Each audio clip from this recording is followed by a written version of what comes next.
ఒక ఈక్వేషన్ తీసుకుందాం. X plus 5 is equal to 7. ఇక్కడ ఎక్స్ ప్లేస్లో ఎంత పెట్టాలి? 2. Okay, 2 plus 5 is equal to 7. Okay, solution of this equation is x is equal to 2.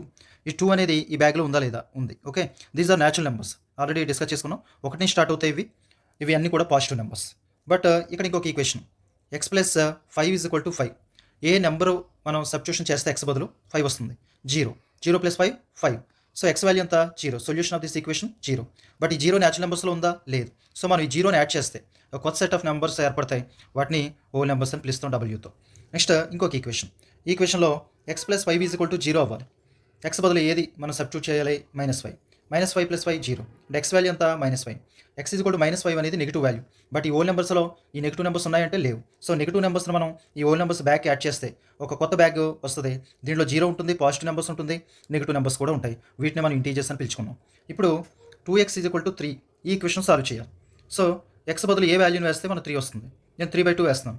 2 cancel అయిపోతే 3 is equal to 3. Okay, solution is equal to X is equal to 3/2. But ఈ 3/2 అనేది ఈ whole numbers బ్యాగ్లో కానీ integers బ్యాగ్లో కానీ లేదు.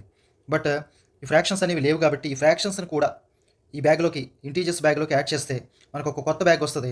దాని పేరు రేషనల్ నెంబర్స్. అంటే రేషనల్ నెంబర్స్లో ఏమేమి ఉంటాయి? పాజిటివ్ నెంబర్స్ ఉంటాయి, నెగిటివ్ నెంబర్స్ ఉంటాయి, 0 ఉంటుంది, అలాగే ఫ్రాక్షన్స్ కూడా ఉంటాయి. ఈ రేషనల్ నెంబర్స్ యొక్క డెఫినేషన్ చూస్తే a number are is called rational number when it can be written in the form of p/q. Okay, p/q ఫామ్లో రాయగలిగితే అది రేషనల్ నెంబర్. ఇక్కడ కండిషన్స్ అంటే pq ఇంటీజర్స్ అవ్వాలి, అలాగే q నాట్ ఈక్వల్ టు 0 అవ్వాలి. ఇక్కడ ఈ q అనేది 0 అవ్వకూడదు. 0 అయితే మనకి 0తో డివిజన్ నాట్ పాసిబుల్ కాబట్టి ఎప్పుడు కూడా p/q ఫామ్లో ఉండాలి, q 0 కాకుండా ఉండాలి. ఇలాంటి రూపంలో ఉంటే కనుక వాటిని మనం రేషనల్ నెంబర్స్ అని పిలుస్తాం. ఈ రేషనల్ నెంబర్స్ కలెక్షన్ని qతో ఇండికేట్ చేస్తాం.